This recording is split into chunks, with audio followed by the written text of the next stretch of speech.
Protesta Más. En esta ocasión nos encontramos con el doctor Félix Ulloa, presidente del Instituto de Estudios Jurídicos del Salvador, IEJES, institución que abona mucho a la democracia con sus participaciones, por supuesto, en los aspectos jurídicos de la vida pública, sus publicaciones y otras actividades que por acá el director presidente nos puede explicar. Doctor, bienvenido. Muchas gracias, es un gusto poder conversar con la juventud, con Política Estéreo, con toda la audiencia que se tiene, las redes sociales, los medios de comunicación ahora modernos, las nuevas tecnologías nos permiten estar con ustedes en todas partes del mundo donde nos estén sintonizando. Y por supuesto vamos a hablar de muchísimas cosas del mundo, doctor. Por supuesto, para eso estamos. Por supuesto, la coyuntura política nos está planteando diversos temas los cuales queremos tratar con usted, doctor, pero principalmente nos gustaría darle a conocer a la población brevemente cuáles son las actividades que el IEJES desarrolla, por supuesto, en su diario hacer. Bueno, como nos lo mandan nuestros estatutos y como ha sido la práctica del IEJES desde 1988 que se creó esta institución, nacimos para luchar, fortalecer y promover el Estado democrático de derecho. Es decir, nuestra consigna ha sido estar luchando porque se dé vigencia a los derechos fundamentales de los y las salvadoreños. Nacimos en un periodo cruento de la guerra, en la década de los 80, fuimos baluartes de muchas causas populares durante ese periodo, nos tocó estar en la defensa de reos políticos, acompañar a los gremios que se sentían huérfanos en una normativa y en un derecho contrainsurgente que se estilizaba en la época. Se trató mediante leyes draconianas, limitar los derechos de movilización del pueblo, derechos a la libertad de expresión. Este programa, si lo hubiéramos tratado de realizarlo en 1988, al salir de aquí estaríamos presos o nos hubieran desaparecido. Todo esto fueron las causas que dieron origen a que un grupo de abogados y estudiantes de derecho que en esa época no se habían graduado de abogado, decidiéramos formar este instituto para hacer estudios, como su nombre dice, sobre la problemática nacional, sobre la vigencia de los derechos humanos, sobre los temas de la democracia, y estando en un conflicto armado, por supuesto, estudiamos el derecho del jus in bellum y del jus ad bellum, es decir, el derecho en la guerra y el derecho a la guerra. Estudiamos los 4 convenios de Ginebra, el artículo 3 común que regulaba nuestro conflicto, porque es el artículo que está en los 4 convenios y regula los conflictos armados de carácter no internacional, que era lo que vivíamos en el país, y con ese documento a mí me tocó personalmente ir donde varios jueces de lo penal a presentar escritos en defensa de personas que habían sido capturadas por razones políticas, porque militaban en el entonces insurgente FMLN, que era el FMLN guerrillero de la época, y los jueces no conocían estos convenios, además me decían que no se aplicaba.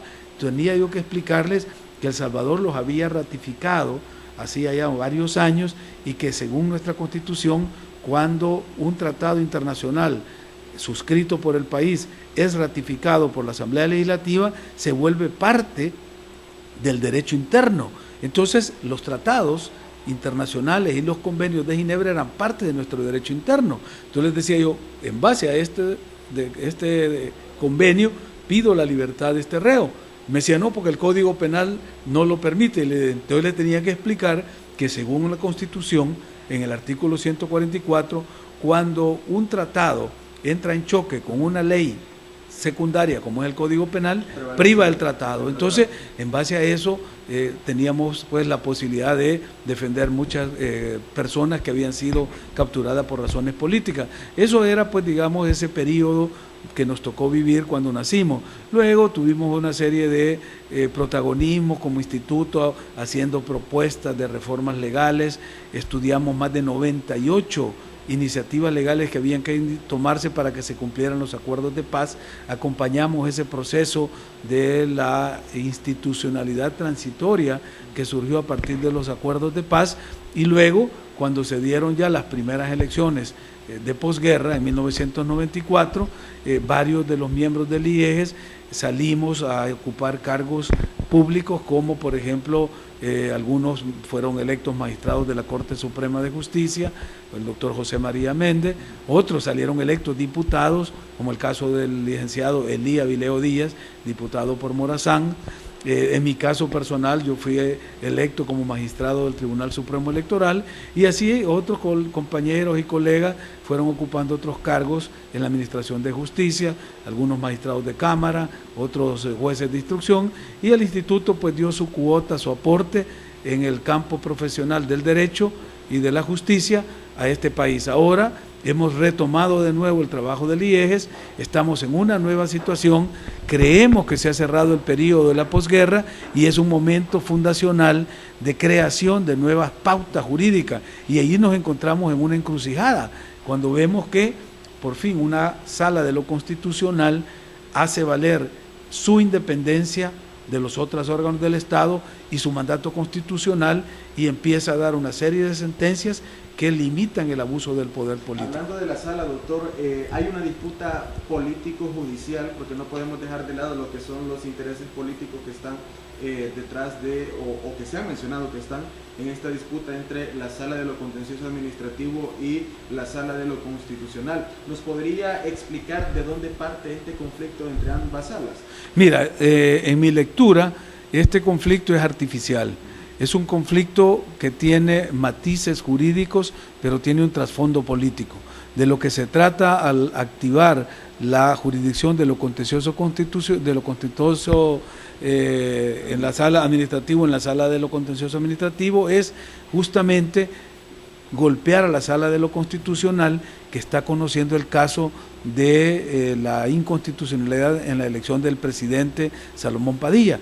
Cuando la sala de lo constitucional admite la demanda contra Salomón Padilla, inmediatamente aparece una demanda en la sala de lo contencioso administrativo alegando que hay ilegalidad en la elección de 10 magistrados que fueron electos en el 2009, dentro de los cuales están los 4 magistrados titulares de la actual sala constitucional. Ahí se ve inmediatamente que es una acción que tiene un trasfondo político en respuesta al hecho de que está conociéndose la destitución del magistrado presidente Salomón Padilla. Se ha hecho o se ha tratado de presentar como un caso de ilegalidad a lo que es un acto eminentemente político, donde no se aplica el criterio de ilegalidad.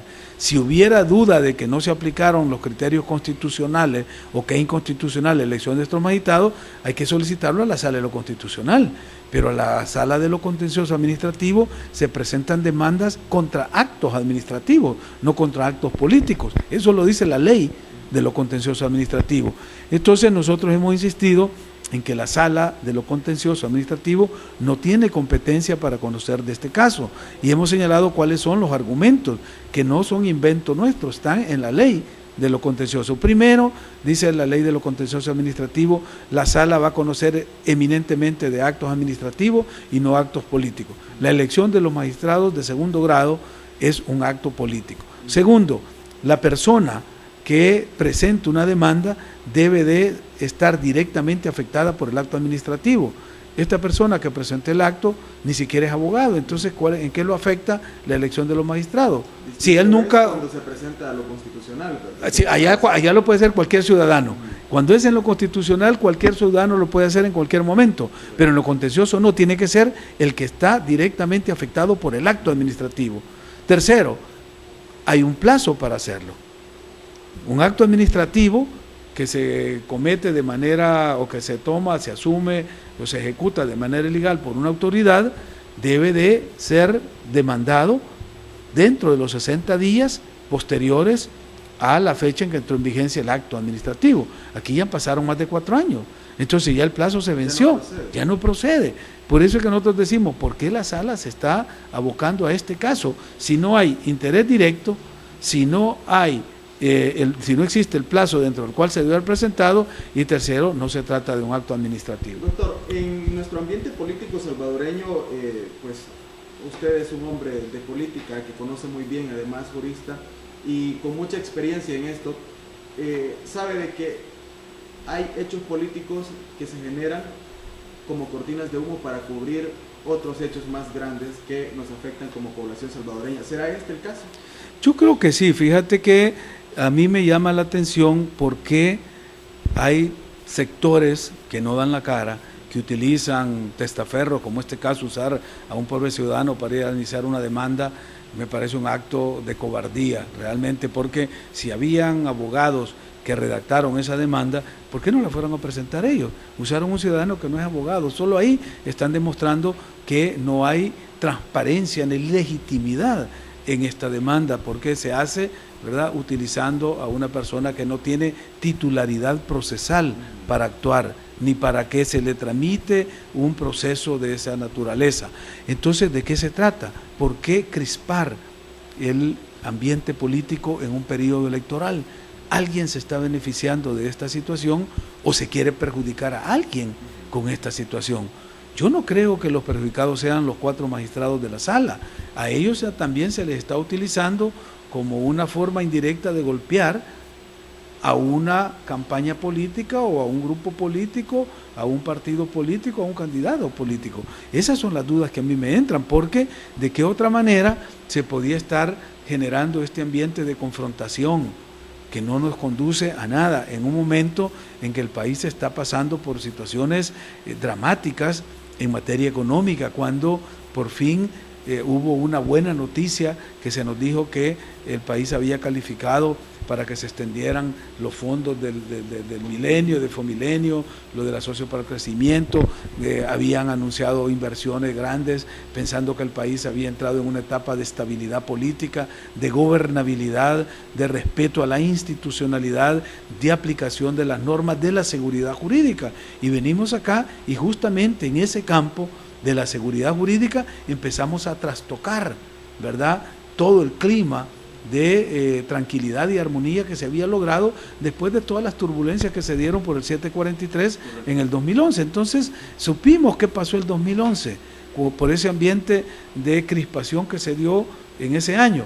El costo se pagó el 2012 en las elecciones, y un partido ganó y otro partido perdió las elecciones a causa de su actitud frente a la Sala de lo Constitucional y a la crispación del ambiente político y jurídico constitucional. Entonces, la pregunta es, ¿se estará buscando una reedición de este fenómeno? ¿A quién se está perjudicando y quién se está beneficiando con este ambiente de confrontación con la Sala de lo Constitucional? En ese sentido, tal vez podríamos generalizar, doctor, poniéndonos nosotros, yo como parte de la población civil, que podemos, al ver las reacciones y toda esta clase de hechos políticos que involucran a ambas salas, podríamos relacionarlo obviamente con partidos políticos, con intereses partidarios, con intereses electorales.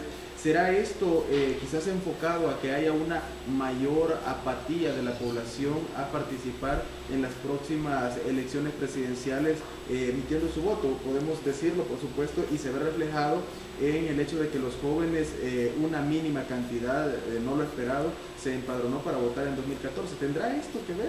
Fíjate que es una hipótesis de trabajo muy seria y a tomarse en cuenta y analizarse con profundidad, porque es cierto que cuando tú creas este clima de intranquilidad, de zozobra, de confrontación, ahuyentas a las personas a participar en actos de la vida pública, como es, por ejemplo, participar en los eventos electorales, porque la gente dice, bueno, si esta gente no se pone de acuerdo, si estos políticos están en esta lucha permanente de poder, en esta confrontación, y a mí esto lo que me afecta es en mi vida ordinaria, cotidiana, ya no puedo salir tranquilo, ya no estoy seguro en mi trabajo. O sea, crearse ese clima de zozobra, la gente lo que hace es buscar refugio, de verdad, en quedarse en sus casas, en no participar, y en última instancia, lo que tú dices, una apatía en la participación cívica, democrática y electoral. ¿Y quién se beneficia con eso?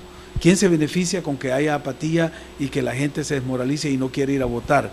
Los partidos que tienen un voto duro, que saben que sus militantes reciben órdenes, que las cumplen, y que si la orden es ir a votar, van a ir a votar. Deben mantener esa hegemonía. A través de manteniendo su voto duro, al cual le están dando clientelarmente una serie de prebendas, les están dando empleo, les están dando bonos, les están dando paquetes agrícolas, les están dando una cantidad, préstamos y todo.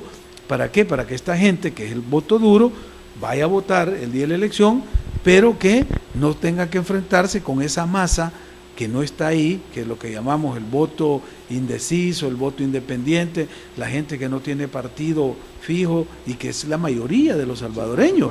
Entonces, ahuyentar a este voto indeciso, implica que el que tiene el voto duro es el que va a controlar. Sí. Entonces, eso es una estrategia que podría estarla siguiendo más de algún partido político. Por supuesto. ¿Cómo cree que se solventará, ya para ir cerrando ese tema, cómo cree que se solventará este conflicto entre ambas salas? Mira, yo espero que reine la cordura, que haya la posibilidad de reflexión, que los magistrados y magistradas que están involucrados estudien bien la Constitución, vean cuáles son sus competencias, relean la ley de lo contencioso administrativo y tomen una decisión con sabiduría y con responsabilidad, sabiendo que crispar el ambiente político por parte de ellos al seguir sustanciando un proceso para el cual no son competentes, lo que va a hacer es generar otro clima de confrontación y la responsabilidad histórica va a caer sobre ellos. Por supuesto. Doctor, en otro tema, usted ha sido magistrado del Tribunal Supremo Electoral. ¿A qué cree que se debe el atraso que tuvo esta misma institución para garantizar el voto en el exterior? Porque sabemos que el empadronamiento por parte de los hermanos en el exterior ha sido muy poco. ¿A qué cree que se debe toda esta situación? Mira, hay varios factores, varios, y sería largo de enumerar, así que vamos a tratar de señalar los más importantes. Primero, el tribunal cuando hizo su plagel, o sea, su plan, su proyecto general de elecciones, no consideró el voto en el exterior, porque no estaba en la ley, entonces no lo podían considerar. La Asamblea no había pensado dar el voto desde el exterior hasta que un grupo de ciudadanos presentaron una demanda a la Sala de lo Constitucional, la Sala aceptó esa demanda, entonces la semana siguiente la Asamblea dio el decreto, un decreto a la carrera, mal hecho, que al tribunal le vino a poner una carga adicional sin que el tribunal tuviera el diseño, la planificación y mucho menos los recursos económicos para hacerlo.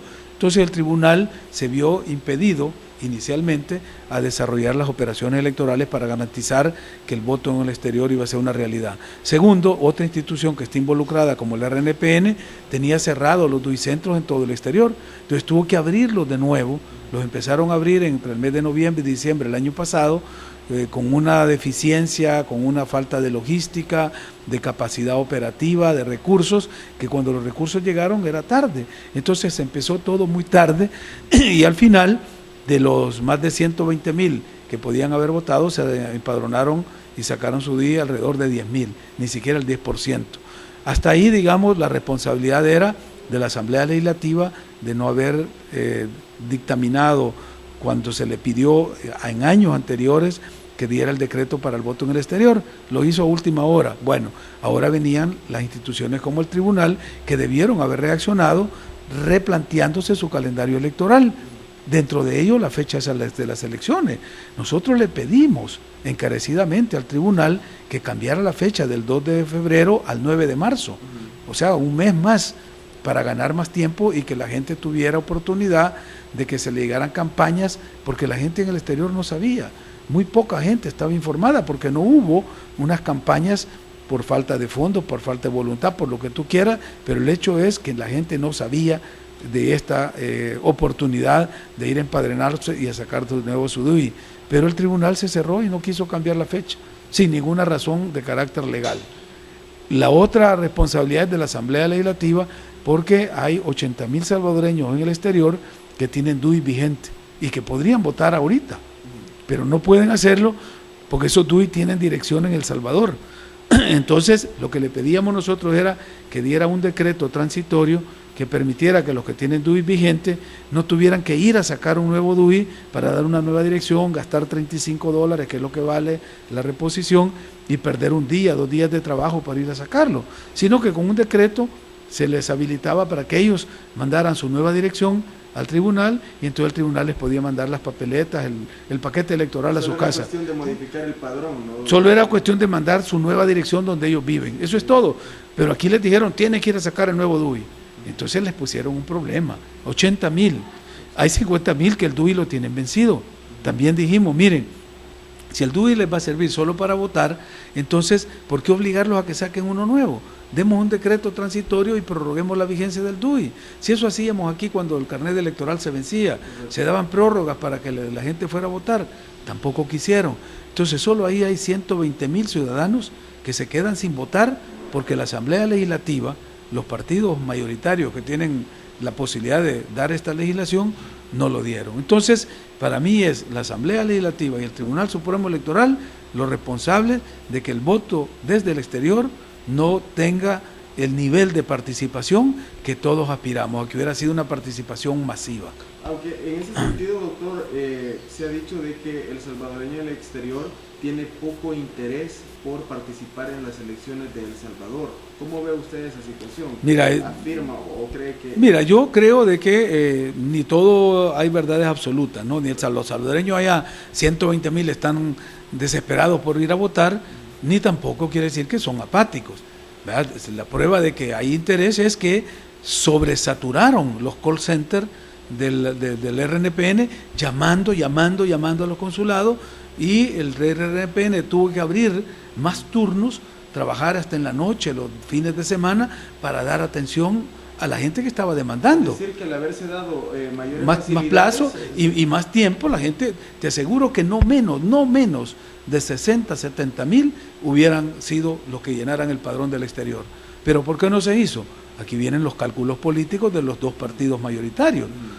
Como los dos partidos saben que se enfrentaron el 2009 y que la diferencia fue de 60,000 votos, por la que uno le ganó al otro, entonces saben que ahí hay más de 60,000 votos que podrían cambiar la balanza y no se sabe para quién, porque nadie ha estudiado, no hay un estudio de comportamiento electoral del exterior. Entonces, frente al riesgo de que este voto puede favorecer a mi adversario, los dos se pusieron de acuerdo y dejaron fuera a toda esta gente para que no pudiera votar. Hablando de números, doctor, los jóvenes menores de 30 años significamos alrededor del más del 50% de la población que puede votar, ¿no? Entonces, todo este actuar de ¿cree usted que será también el parte del cálculo de los partidos políticos, pues desincentivar al joven de ir a votar, desinteresarlo de participar en una elección presidencial, porque saben que pueden definir lo que es esta misma? Exacto, las dos cosas que tú has dicho. Por una parte, hay cierto tipo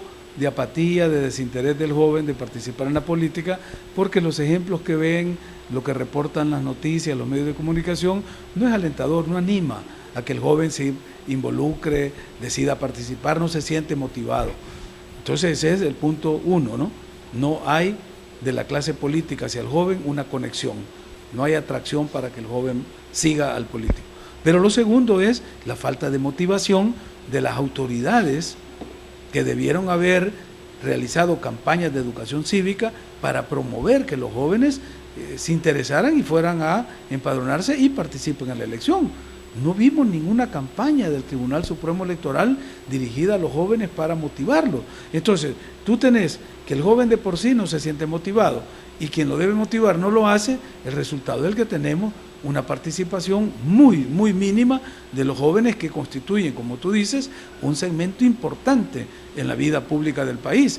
Y tú hablas de los de 30 años para abajo. Yo te hablo de los que van a cumplir 18 años entre ahora y el 2 de febrero, que son las elecciones, que solo ahí eran más de 80,000, los que entre el 5 de agosto y el 2 de febrero cumplían 18 años. Ni eso puede definir. Claro, no los dejaron, se les cortó el plazo, ya no pudieron ir y no se les avisó con tiempo. ¿Dónde están las campañas del tribunal avisando, miren, el 5 de agosto se cierra el periodo? Lo hicieron como 3 días antes y de una forma que no era masiva. Esto se debió haber tenido una campaña permanente. Además, al joven se le debió haber orientado que fuera a sacar su DUI, no solo para ir a votar, porque el DUI no es un documento electoral, el DUI es lo que te da la identidad. Tú existís como persona y podés realizar actos jurídicos cuando tenés un documento de identidad. Se enfocó exclusivamente en el ejercicio del voto. La gente le dio esa connotación y eso al joven no lo atrae. Pero si vos le has dicho, mira, tú vas a cumplir 18 años y ya vas a ir a pedir tu primer empleo y te van a pedir el DUI, había dicho, o a ti te mandan un cheque y necesitas el DUI y no lo vas a poder cambiar, o tú te vas a casar, ya tenés 20 años, tenés novia y no has sacado el DUI. Entonces, si se le hubiera explicado que el DUI es un documento que sirve para todos los actos jurídicos de la vida, entonces el joven hubiera visto que aunque no fuera a votar porque no le interesaba, el DUI sí lo tenía que ir a sacar, pero ni eso se hizo. Correcto. Hablando de campañas, doctor, las campañas preelectorales que se están dando ya por parte de los dos partidos mayoritarios y el candidato de Unidad, el Movimiento Unidad, ¿cree usted que son éticas? ¿Cree usted que son positivas para la población? ¿Cree que el manejo de la información que se está dando, tanto en los medios de comunicación tradicionales como en las nuevas tecnologías de información, como son las redes sociales, está a la altura o es lo que la población salvadoreña merecemos? Yo creo que no. Yo he dicho que las campañas son más de lo mismo. Lo que estamos viendo son refritos de campañas anteriores, se están planteando las mismas viejas soluciones a los mismos viejos problemas, no hay una innovación y no hay algo que te indique que aquí ha habido un giro copernicano en la clase política para encantar al electorado, encantar a la juventud, encantar a las mujeres, con unas propuestas que sean novedosas, que le despierten ese espíritu de frustración que existe con los políticos, porque la gente dice, bueno, ya viene otra campaña, ya vienen a decir lo mismo, ya vienen a saturarnos, ya vienen a buscarnos, a buscar el voto, otra vez que votemos, igual que hicimos hace 5 años, se olvidan de nosotros y vienen solo cuando hay elecciones. Es decir, eso de más de lo mismo es lo que está matando las campañas electorales actuales. Y segundo, que la pobreza de imaginación con la que se realizan estas campañas, que no encantan, que no despiertan ni imaginación ni el entusiasmo para votar, también tienen un componente negativo, porque lo que tú es hablar mal del uno del otro, sacarle los trapos sucios y la parte propositiva no la vemos por ningún lado. Ok, doctor, entonces, desde su punto de vista, desde su perspectiva, ¿qué tipo de gobierno cree que le conviene a El Salvador en el próximo periodo pues ya presidencial? Mira, yo creo que el país está en un momento, como yo he dicho, un momento fundacional. Estamos para cerrar un ciclo histórico que se abre desde el periodo de la guerra, tiene un quiebre durante la firma de los acuerdos de paz que permite al país entrar en una etapa de posguerra que no la supimos administrar bien, porque no logramos restañar las heridas que se habían generado en la guerra, en el espíritu nacional, y han quedado, por eso vemos nuestras manifestaciones de veteranos, de lisiados, de gente que quedó abandonada, que es producto de la guerra. Tampoco pudimos resolver el problema de la familia, que es la célula primaria del tejido social.